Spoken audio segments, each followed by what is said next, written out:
बड़ी ब्रेकिंग आ गई है। बुलेटिन को शुरुआत करता हूं बड़ी ब्रेकिंग के साथ। आप देखिए, बलूचिस्तान से भागी है जनरल मुनीर की सेना। कलात में बीएलए की फतेह ब्रिगेड का उत्पात देखने को मिला। पाकिस्तान और चीन के कई ट्रक्स को फूंक दिया गया। कई सरकारी दफ्तरों पर बीएलए का यानी बलोच लिबरेशन आर्मी का कब्जा है। आपको यह भी बता दूं कि लगातार देश के अंदर ऐसे हालात है पाकिस्तान के, और बॉर्डर्स पर पाकिस्तान कर रहा है सीज फायर का उल्लंघन। बीएलए अलग अलग जगहों पर अटैक्स कर रहा है। बलूचिस्तान से जनरल मुनीर की सेना वापस भाग गई है। बीएलए की फतेह ब्रिगेड का यह उत्पात है। पाकिस्तानी और चीन के कई ट्रक्स, आप जानते हैं यहां पर लगातार सीपैक का काम चलता है, तो निशाने पर सीपैक रहता है, यह प्रोजेक्ट रहता है। वहां पर जो चाइनीज इंजीनियर रहते हैं, चाइनीज मजदूर रहते हैं, उनकी सुरक्षा तक पाकिस्तान नहीं कर पा रहा। और यह पाकिस्तान गीदड़ बपकी देता है न्यूक्लियर स्टेट का। अपने देश के अंदर सिविल वॉर एक के बाद एक लगातार अलग अलग मोर्चों पर पाकिस्तान देख रहा है। कलात से पाकिस्तानी सेना अपनी पोस्ट को छोड़कर भाग गई है। तस्वीरें मौके की दिखा रहा हूं आपको। देखिए, पूरा इलाका इस वक्त धू धू कर जल रहा है, लेकिन लोग खुश हैं। आम बलूची खुश है, बलोच लिबरेशन आर्मी खुश है। उनका साफ तौर पर कहना है कि इस इलाके में ये काम कर रहे हैं, हमारी प्राकृतिक जो खनिज है, उत्पाद है, उनको लूट रहे हैं। और यहां पर फायदा किसका हो रहा है? पाकिस्तानी आर्मी का। यहां पर फायदा किसका हो रहा है? चाइना का। यहां पर जो आम बलूच है उसको काम नहीं मिलता। यहां पर जो आम बलूच कारीगर है उसको काम नहीं मिलता। यहां पर जो आम बलूच मजदूर है उसको काम नहीं मिलता। यहां पर जो है, एक तरफ पाकिस्तानी आर्मी लगातार लूट खसोट कर रही है। अब बलूचिस्तान के मंगोचर पर बीएलए का कब्जा है। सरकारी इमारतें, पुलिस स्टेशन, सेना की चेक पोस्ट, हर एक जगह पर इस वक्त बीएलए का झंडा लहरा रहा है। 6 तस्वीरें मैं आपको दिखा रहा हूं। अब देखिए, मुनीर की जो सेना है वो कैसे अपनी पोस्टों को छोड़कर भाग रही है। ऐसे में ये वो मुल्क है जो भारत को जंग की चेतावनी दे रहा है। 10 दिनों से, 12 दिनों से लगातार सीज फायर का उल्लंघन हो रहा है। अलग अलग मीटिंग्स हो रही हैं।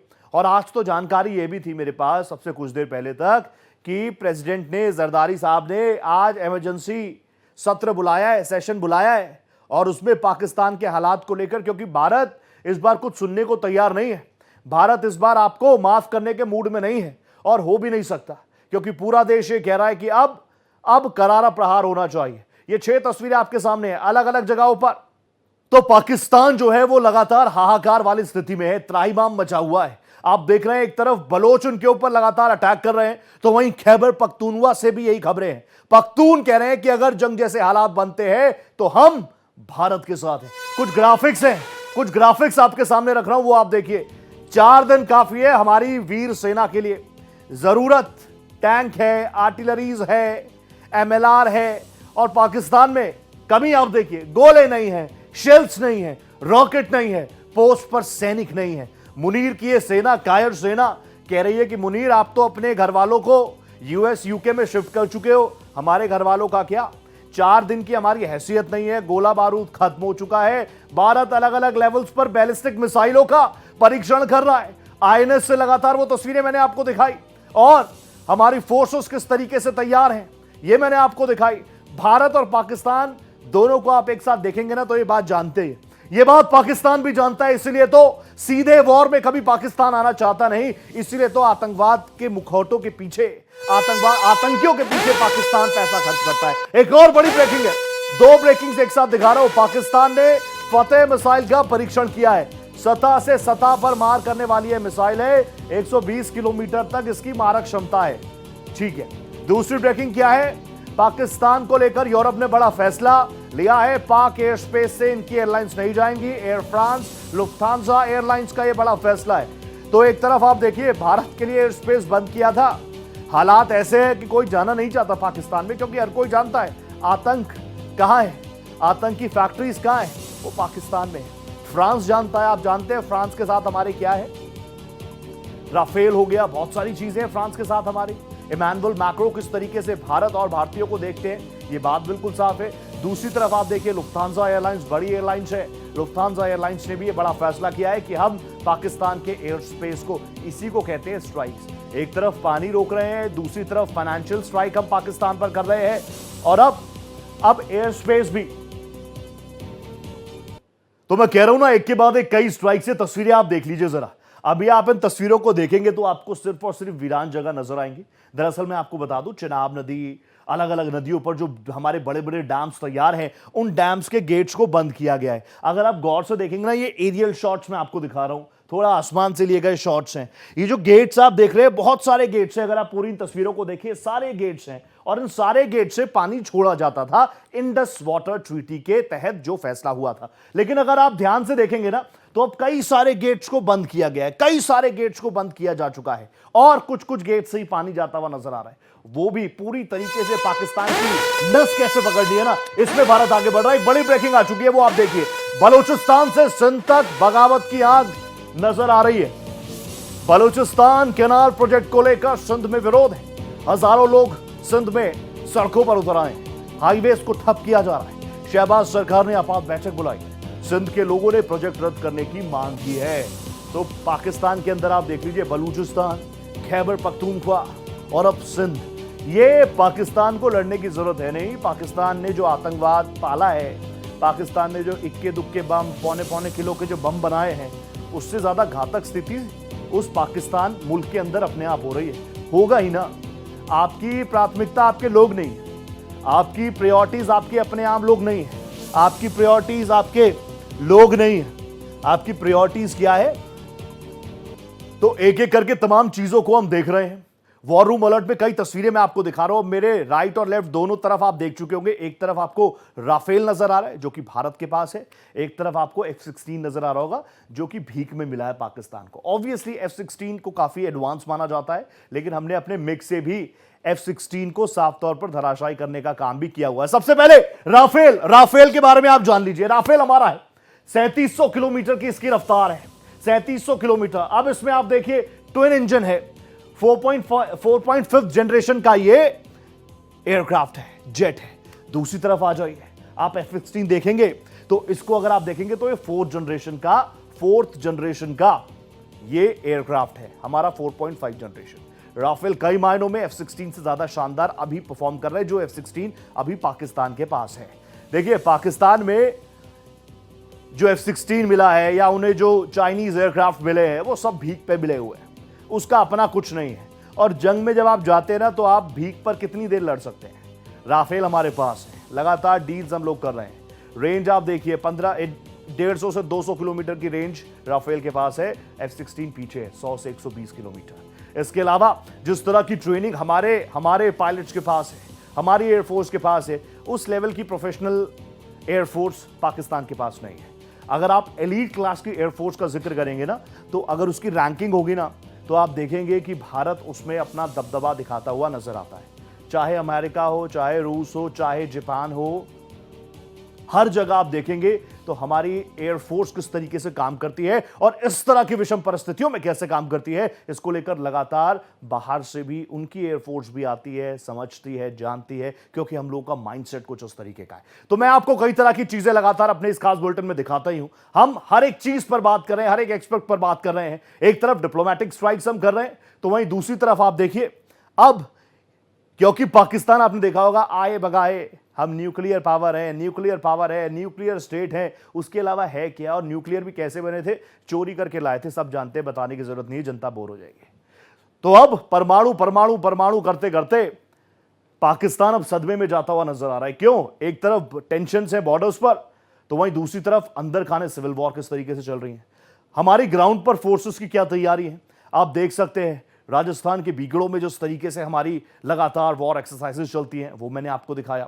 इसके अलावा करगिल पर हमारी ग्राउंड पर फोर्स कैसे लड़ती है, पहाड़ों पर लड़ने की टैक्टिक्स में भारत की सेना का स्तर क्या है, यह बताने की जरूरत है। यह इसलिए हर एक चीज में पाकिस्तान बहुत बौना साबित होता है भारत के सामने, भारत की ताकत के सामने। ये 8 तस्वीरें मैं आपको दिखा रहा हूं। इसमें क्या है, इसमें आपको पाकिस्तान के रहनुमाओं की भी तस्वीरें नजर आ रही होगी, जो वहां पर सरकार में शामिल है। शहबाज शरीफ है, मुनीर साहब है, उनके तमाम लोगों की नजर आ रही होगी, क्योंकि हाई लेवल मीटिंग्स लगातार वहां पर की जा रही है। एक के बाद एक पाकिस्तान ये कोशिश कर रहे हैं, और आज तो इंतजार रहेगा कि आज जो इमरजेंसी सत्र बुलाया गया था प्रेसिडेंट के कॉल पर, उसमें क्या कुछ निकल कर आया, क्योंकि हर कोई डरा है। क्योंकि भारत जैसे मुल्क के सामने आप 4 दिन से ज्यादा खड़े हो नहीं सकते। आप खड़े हैं भी नहीं, आप तो वैसे भी आतंक की बैसाखियों पर। देखिए, भारत की चेतावनी, भारत की वार्निंग को हल्के में पाकिस्तान नहीं ले सकता। एक साथ 3 ब्रेकिंग आपकी टीवी स्क्रीन पर रखता हूं। देखिए, युद्ध के हालात में लंदन भाग सकते हैं पाकिस्तानी नेता, खुद वो कह रहे हैं, हम नहीं कह रहे। वो टीवी पर आपने देखी होगी, टीवी पर नहीं तो सोशल मीडिया पर ट्रैवल करते हुए देखी होगी। वो कह रहे हैं अगर युद्ध जैसे हालात होते, वो पाकिस्तानी सांसद है वो पाकिस्तान के, वो कह रहे हैं अगर युद्ध जैसे हालात होगा मैं तो लंदन भाग जाऊंगा। यही हालात है वहां पर। मुनीर भी भाग सकता है, कोई बड़ी बात नहीं है। दूसरी ब्रेकिंग देखिए, पाकिस्तान ने फतेह मिसाइल का सफल परीक्षण किया है। ठीक है, कितना सफल है वो आने वाले वक्त में पता चल जाएगा। सतह से सतह पर मार गिराने की क्षमता यह मिसाइल रखती है। 120 किलोमीटर दूर तक ये मार करने में सक्षम है। तीसरी ब्रेकिंग देखिए, पाकिस्तान को लेकर यूरोप ने बड़ा फैसला लिया है। पाक एयर स्पेस में एयरलाइंस नहीं जाएंगी। एयर फ्रांस और लुफ्तांजा एयरलाइंस का ये बड़ा फैसला है। एक तरफ जहां जब भारत ने अपना एयर स्पेस बंद किया, ये ओवर स्मार्ट हो रहा था पाकिस्तान। आतंकवाद करने के बाद हम पर अपने कुछ रहनुमाओं को, कुछ आतंकियों को खुश करने के लिए भारत पर सेक्शन लगाने की सोच रहा था, जबकि उसकी ऐसी औकात है नहीं। भारत के लिए एयर स्पेस बंद कर दिया। अब ये तो भारत, आप जानते हैं, लंबे वक्त से उस एयर स्पेस का इस्तेमाल कर ही नहीं रहा था। तो अब देखना होगा कि यहां से आगे किस तरीके से स्ट्राइक्स होती हैं। पूरे देश में यह सेंटिमेंट था कि अब टाइम ले लीजिए लेकिन करारा प्रहार कीजिए। अब तैयारियां क्या है भारत की, आपको बताता हूं इस ब्रेकिंग से। तैयारियां देख पाकिस्तान बौखला चुका है। पाकिस्तानी सांसद शेर अफजल खान ने बयान दिया, मैं तो इंग्लैंड भाग जाऊंगा, यूके भाग जाऊंगा। मैं, मोदी मेरे मौसी के बेटे नहीं जो शांत हो जाएंगे, कि मैं उनको समझाऊंगा तो शांत हो जाएंगे, या कोई छोटे बच्चे नहीं है कि टॉफी दे दी, कि लॉलीपॉप दे दिया, कि उसका मन बहला लिया। नहीं, आपने एक बड़ा जख्म दिया पहलगाम नरसंहार करके। और आपको भी ये पता है, पाकिस्तान के एक एक शख्स को पता है, एक एक पाकिस्तानी को पता है कि उसकी आवाम, उसके आतंकियों ने जो काम कर दिया, उसके बाद भारत चुप नहीं बैठेगा। और बतौर पाकिस्तानी अगर जंग बढ़ जाती है तो बंदूक लेकर बॉर्डर पर जाएंगे? नहीं, अगर जंग बढ़ जाती है तो मैं इंग्लैंड चला जाऊंगा। सर साहब, तो आप नहीं समझते कि इन हालात में मोदी साहब को थोड़ा सा बैकग्राउंड में जाना पड़ेगा या थोड़ा सा पीछे हटना पड़ेगा? इन हालात में आप नहीं समझते कि मोदी को थोड़ा सा पीछे जाना चाहिए ताकि हालात नॉर्मल हो? मोदी मेरे खाला का बेटा है जो मेरे कहने से पीछे जाएगा। तो कम से कम ये एक सांसद है जो कह रहा है कि हालात बहुत खराब है वहां पर, और वो पहले से ही सेटिंग में जुट चुके हैं। इस वक्त जो भी एलीट क्लास है ना, थोड़े बहुत जो पाकिस्तान में, वो यही कोशिश कर रहे हैं कि ऐसे हालात हो तो हम तुरंत भाग जाए, कहां सेटिंग हो जाए, यूएस यूके कहां सेटिंग हो जाए, हम लोग वहां भाग जाए। लेकिन ऐसे कर्म करते क्यों हो? क्योंकि जो फसल आपने बोई है काटनी आपको पड़ेगी। आप यूके भाग जाओगे तब भी आप भगोड़े ही कहलाओगे। आप यूएस चले जाओगे तब भी आप पाकिस्तान के आतंकी परस्त मुल्क के तौर पर ही जाने जाओगे। एक और ब्रेकिंग आपके सामने रखता हूं, पाकिस्तान में खलबली है। राष्ट्रपति ने संसद का आपातकालीन सत्र कॉल किया। आज पाकिस्तानी संसद में यह आपात बैठक है। अब इस बैठक से निकलकर क्या आता है, यह खबर मैं आपको बता रहा था ना अभी भी, कि आज यानी 5 तारीख को प्रेसिडेंट ने कॉल की है, पाकिस्तान के प्रेसिडेंट ने कॉल की है, जरदारी हैं, उन्होंने कॉल की है कि तमाम लोग आए संसद में बात करें, हालात क्या है बता दें। शायद जरदारी साहब भी कुछ क्लैरिफिकेशन चाहते हो, कुछ क्लैरिटी चाहते हो, वो भी क्या पता सेटिंग में लगे हो, इधर उधर कहीं जाना पड़ जाए फिर। तो ऐसे में आज पाकिस्तानी संसद के सत्र में क्या कुछ निकलता है, निगाहें सबकी हैं। हालांकि बहुत सीरियस तो वहां के सांसद ही नहीं ले रहे। आप देखें, ऐसे हालात में आवाम की बात होने की जगह वो कह रहे हैं हम यूएस भाग जाएंगे, यूके भाग जाएंगे। तो ऐसे में क्या कुछ निकलेगा, बहुत सीरियस होगा, ठोस होगा, कौन किसको फर्क पड़ रहा है। भारत की अपनी तैयारियां हैं। ये तो क्योंकि खबर है तो एक चैनल होने के नाते मेरा ये धर्म बनता है कि मैं खबरों से आपको रूबरू करवाऊं। तो लगातार जो तस्वीरें निकलकर सामने आ रही हैं वो ये बात बिल्कुल साफ कर रही हैं, क्योंकि पाकिस्तान इस चीज से तो डरा ही था कि हमने एक बड़ा नासूर दे दिया, लेकिन पाकिस्तान इस चीज से और हक्का बक्का है कि इतने दिन हो गए, 12-13 दिन होने को हैं और अभी तक पाकिस्तान पर भारत ने अटैक नहीं किया, इस तरीके की चीजें नहीं दी। ये 6 तस्वीरें पहले आप देख लीजिए। देखिए, हमारी एयरफोर्स एलीट एयरफोर्सेस में से एक है, दुनिया की एलीट क्लास की एयरफोर्स की बात होती है, भारत की एयरफोर्स उसमें अव्वल दर्जे पर रहती है। दूसरी तस्वीर ठीक उसके नीचे देखिए, प्राइम मिनिस्टर नरेंद्र मोदी लगातार आर्मी चीफ हो, एयर चीफ मार्शल हो, नेवी चीफ हो, उनसे मुलाकात करें, उनको जो मैसेज कन्वे करना था प्राइम मिनिस्टर कर चुके हैं। इसके बाद आप देखिए अलग अलग जगहों पर हमारी ड्रिल्स लगातार जारी है। हमारी आर्मी, हमारे टैंक्स, हमारे आर्टिलरीज, हमारे तमाम जो ग्राउंड लेवल पर काम करने वाले सैनिक हैं, वो ग्राउंड पर अपनी तैयारियों को बहुत ही शांत तरीके से अंजाम दे रहे हैं। अब मेरे दूसरी तरफ आप देखिए, यहाँ की इन तस्वीरों को देखिए। सबसे ऊपर जो तस्वीर है, मैं आपको पाकिस्तान की तस्वीर दिखा रहा हूँ। यहाँ पर लोग मुलाकातें कर रहे हैं, चाय बिस्किट खा रहे हैं, कुछ सांसद कह रहे हैं कि जल्दी अगर जंग वाला माहौल हो जाएगा हम तो भाग जाएंगे पाकिस्तान को छोड़कर, क्योंकि उनको पता है पाकिस्तान ने क्या किया है। पाकिस्तान ने जो फसल बोई है उसको काटा जाएगा। नीचे आइए, हमारे राफेल, मैंने आपको टचडाउन करते हुए तस्वीर आपको दिखाई दी। एक बड़ी ब्रेकिंग आ चुकी है, वो आप देखिए। वो क्या ब्रेकिंग है, फ्लैश करता हूं आपकी टीवी स्क्रीन पर। भारत की तैयारियों से खौफ में है पाकिस्तान। भारतीय वेपन फैक्ट्रीज में काम तेज हो गया है। महाराष्ट्र के वेपन फैक्ट्री में तेजी है। वेपन फैक्ट्री में लंबी छुट्टियों को रद्द कर दिया गया है। मध्य प्रदेश की वेपन फैक्ट्रीज में छुट्टियों को कैंसिल किया गया है। वेपन प्रोडक्शन टारगेट को बढ़ाने पर फोकस है। अब ये नॉर्मल खबरें हैं, मैं आपको बता दूं, बहुत सारी ऐसी चीजें, बहुत सारी ऐसी गाइडलाइंस हैं जो हम फॉलो कर रहे हैं। तो उसी क्रम में मैं आपको बता दूं कि हमारे देश में तैयारियां लगातार हैं। बड़ा मुल्क है, सशक्त मुल्क है, और यहां पर मैं आपको बताऊं ये भारत की तैयारी है नॉर्मल। हम अब भारत में आप देखेंगे कोई हॉट पॉच नहीं है, कोई पैनिक कंडीशन नहीं है। कोई सांसद नहीं कह रहा कि जंग जैसे हालात हैं या कुछ हो जाएगा तो मैं छोड़ के चला जाऊंगा। कोई छोड़ के जाएगा नहीं, ये भारतीयता है। एक ब्रेकिंग है मेरे पास, आपको दिखाता हूं। पाकिस्तान के पास गोला बारूद की भी भारी कमी है। गोला बारूद नहीं है, पोस्ट पर सैनिक नहीं है, लड़ने का जज्बा नहीं है। सैनिक तो छोड़िए, सांसद कह रहे हैं देश छोड़ के भाग जाएंगे, कुछ नहीं है। होगा कैसे? क्योंकि आपने, जब से आपको एक मुल्क मिला पाकिस्तान, मैंने वो तस्वीर भी आपको दिखाई थी अगर आपको याद होगा, जब 65 की लड़ाई में हमारे वीर सैनिक लाहौर तक पहुंच गए थे। रात में निकले, जो बीच में आया उसको नेस्ता नाबूद किया। करते करते करते करते सुबह हुई तो देखा अरे हम तो लाहौर पहुंच गए। फिर फोन हुआ क्या करना है, रख लें क्या अपने पास कि छोड़ दे। तो बड़ा दिल है, बड़प्पन है हमारे अंदर। हमने कहा छोड़ दो, बेहतर कुछ करेगा पाकिस्तान, शायद समझ जाए। लेकिन ऐसा नहीं हुआ। ये कुत्ते की वो दुम है जो हमेशा टेढ़ी की टेढ़ी रहेगी। ये लातों के वो भूत है जो कभी बातों से मानेंगे नहीं। लेकिन असलियत क्या है देख ले पाकिस्तान। 4 दिन लड़ ले तो बहुत बड़ी बात है। इंटेंसिटी अगर जबरदस्त हो गई ना तो 4 दिन छोड़िए आप, 2 दिन भी पाकिस्तान भारत के सामने टिक नहीं सकता है।